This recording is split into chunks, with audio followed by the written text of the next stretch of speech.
Hello అండి, welcome back to ఎస్తర్స్ kitchen. ఈరోజు నేను మీకు టేస్టీ ఫిష్ బిర్యానీ ఎలా ప్రిపేర్ చేసుకోవాలని రెసిపీ చూపిస్తున్నాను. చాలా సింపుల్గా చేసేసుకోవచ్చు, చాలా టేస్టీ ఉంటుందండి. ఇక వీడియోలోకి వెళ్ళిపోదాము. ముందుగా ఒక బౌల్లోనికి నేను 1/2 kg రైస్ తీసుకున్నాను. బాస్మతి రైస్ తీసుకుని శుభ్రంగా కడుక్కుని అరగంట సేపు నానబెట్టుకోవాలి. 2 గ్లాసులు బియ్యం తీసుకున్నానండి, 1/2 kg. ఇలా కడుక్కుని నానబెట్టుకుని పక్కన పెట్టేసుకోవాలి. వేరే మిక్సింగ్ బౌల్లోనికి ఇలాగా నేను మాగచేప తీసుకున్నానండి. దీంట్లో అయితే ముళ్ళులు తక్కువ ఉంటాయి, తినడానికి బాగుంటుందని. ముళ్ళులతో ఉన్న చేప కూడా తీసుకోవచ్చు, కానీ ముళ్ళు లేనివైతే తినేవాళ్ళకి ఇబ్బంది ఉండదు కదా, పిల్లలు అది ఇష్టంగా తింటారని చెప్పి మాగచేప తీసుకున్నాను. మధ్యలో ముక్కలు తీసుకున్నాను ఇలాగే ఒక 8. దీన్ని ఇప్పుడు మ్యారినేట్ చేసుకోవాలి. 1/2 టీ స్పూన్ పసుపు, 1 టేబుల్ స్పూన్ కారము, అలాగే టేస్ట్కి తగ్గట్టుగా సాల్ట్ వేసుకోవాలి.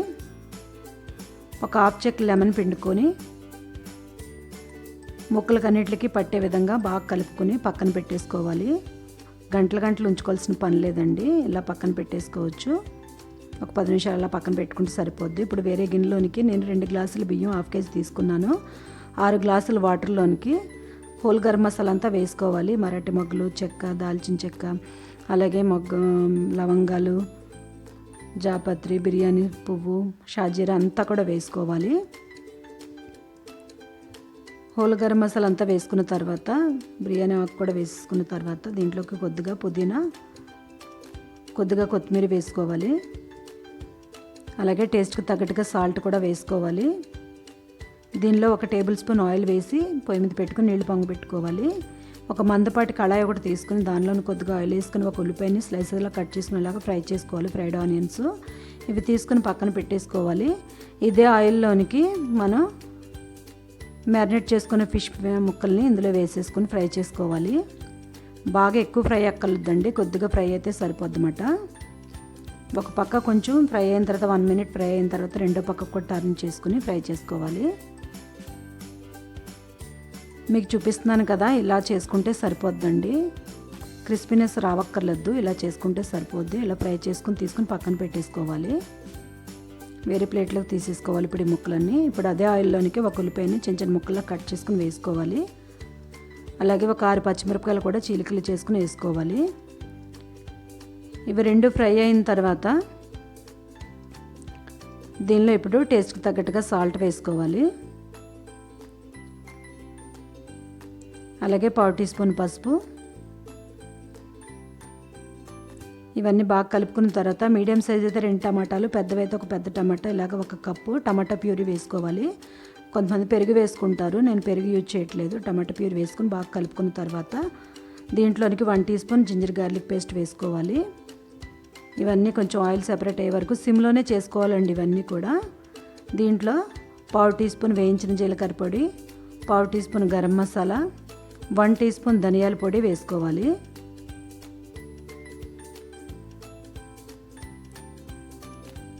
ఇవన్నీ బాగా కలుపుకొని ఇప్పుడు ఇందులోనికి 1 టేబుల్ స్పూన్ కారం వేసుకోవాలి. అలాగే 1 టేబుల్ స్పూన్ కసూరి మేతి కూడా వేసుకోవాలి. వేసుకుని బాగా కలుపుకొని ఇందులోనికి ఇప్పుడు మనం ఫ్రై చేసి పక్కన పెట్టుకున్న ఫిష్ ముక్కలు ఇందులో వేసేసుకోవాలండి. చేప ముక్కలు అన్నీ సర్దుకోవాలి, ఇలాగా సిమ్లోనే ఉంచాలి. ఇదిలా పక్కన పెట్టేసుకున్న తర్వాత మనం పొయ్యి మీద పెట్టుకున్న నీళ్లు కూడా పొంగాయండి. ఇప్పుడు రైస్ కుక్ చేసుకోవడానికి వాటర్ ఒకసారి చెక్ చేసుకోవాలి. సాల్ట్ కరెక్ట్గా ఉండాలి. సాల్ట్ సరిపోతే కొద్దిగా సాల్ట్ వేసుకుని మనం కడిగి నానబెట్టుకున్న బాస్మతి రైస్ని ఇందులో వేసేసుకోవాలి. రైస్ అంతా ఇందులో వేసుకుని 90% కుక్ చేసుకోవాలండి. ఎందుకంటే చికెన్ బిర్యానీ అనుకోండి, దాంట్లోంచి వాటర్ వస్తుంది, మటన్ అయినా చికెన్ అయినా.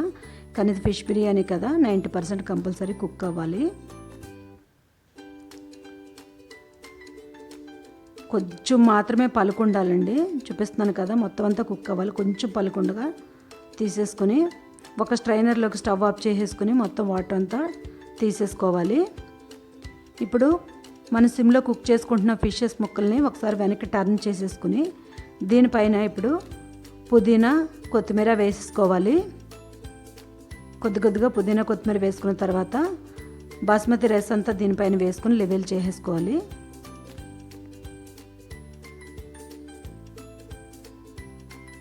ఈ రైస్ అంతా కూడా లెవెల్ చేసేసుకోవాలండి. ఇప్పుడు దీనిపైన ఇప్పుడు కొద్దిగా కొత్తిమీర, పుదీనా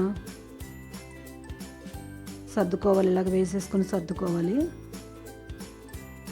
అలాగే 1 pinch ఆఫ్ గరం మసాలా అండి, ఎక్కువ కాదు, పైన ఫ్లేవర్ కొరకు కొంచెం గరం మసాలా పైన చల్లుకోవాలి. అలాగే పైన 1 teaspoon నెయ్యి కూడా వేసుకోవాలి. వేసేసుకున్న తర్వాత దీనిపైన ఫ్రైడ్ ఆనియన్స్ వేసుకోవాలి. మీకు కలర్ కావాలనుకుంటే కొద్దిగా వాటర్లో పసుపు కలుపుకొని వేసుకోవచ్చు, లేదా ఫుడ్ కలర్ ఉంటే ఫుడ్ కలర్ కూడా యూజ్ చేయొచ్చు, మీ ఇష్టం. నేనైతే పసుపు వాటర్ వేసుకున్నాను. దీనిపైన ఫ్రైడ్ ఆనియన్స్ వేసుకుని అల్యూమినియం పేపర్ ఉంటుంది కదండి, ఫాయిల్, ఇది వేసుకుని మొత్తం లెవెల్ చేసేసుకుని నొక్కు పెట్టేసి పైన మూత పెట్టుకుంటే సరిపోద్ది. 10 minutes సిమ్లో కుక్ చేసుకోవాలండి. 10 minutes అయిపోయింది. 10 minutes సిమ్లో కుక్ చేసుకుంటే సరిపోద్ది, ఎందుకంటే ఫిష్ ఆల్రెడీ రెడీ ఉంది, బియ్యం కూడా ఆల్రెడీ 90% కుక్ అయిపోయింది కనుక రైసు సరిపోద్ది. లాస్ట్లో కట్టే ముందు జస్ట్ 1.5 minute హైలో పెట్టుకోండి, అంతే. కట్టేసుకుని ఇప్పుడు ఆ స్టవ్ ఆఫ్ చేసేసుకుని ఓపెన్ చేసి చూసుకుందాం. చూసారు కదా, చాలా కలర్ఫుల్గా ఉంటుంది, చాలా టేస్ట్ ఉంటుందండి. మంచి గుమగుమ స్మెల్ వస్తుంది. ఇప్పుడు మీకు సర్వింగ్ ప్లేట్లోకి తీసి చూపిస్తాను నేను. వేడి ఫిష్ బిర్యానీ రెడీ అయిపోయిందండి. ఇలాగా ఆనియన్స్ తోటి లెమన్తో గార్నిష్ చేసుకుంటే సరిపోద్ది. మీరు ఎవరైనా ఫస్ట్ టైం నా ఛానల్ చూస్తున్నట్లయితే సబ్స్క్రైబ్ చేయండి, లైక్ చేయండి, షేర్ చేయండి, పక్కన బెల్ ఐకాన్ క్లిక్ చేయడం మర్చిపోవద్దు. ఈ ఫిష్ బిర్యానీని ఇలా గ్రేవీతో సర్వ్ చేసుకున్న బాగుంటుంది, గ్రేవీ లేకపోయినా కూడా బాగుంటుందండి. నేను ఫిష్ కనుక రైతా యూజ్ చేయట్లేదు, మీకు ఇష్టమైతే రైతా కూడా యూజ్ చేయొచ్చు, రైతాతో కూడా సర్వ్ చేసుకోవచ్చు. లెమన్ పిండుకుని ఆనియన్స్తో తింటూ చేప ముక్కలు ఇలా పెట్టుకుని తింటూ ఉంటే చాలా చాలా టేస్టీ ఉంటుంది. చూసారు కదా, ఇలా మీరు చేసుకుంటే ఫిష్ బిర్యానీ మళ్ళీ ఇలాగే చేసుకోవాలనుకుంటే అంత టేస్ట్ ఉంటుందండి. మీరు అందరూ కూడా తప్పకుండా ట్రై చేయండి, కామెంట్ చేయండి. ఈ వీడియో మీకు నచ్చినట్లయితే లైక్ చేయండి, షేర్ చేయండి. ఇంకా ఏమైనా రెసిపీస్ కావాలంటే కామెంట్ సెక్షన్లో పోస్ట్ చేయండి. Thank you for watching. మరొక వీడియోలో కలుసుకుందాం.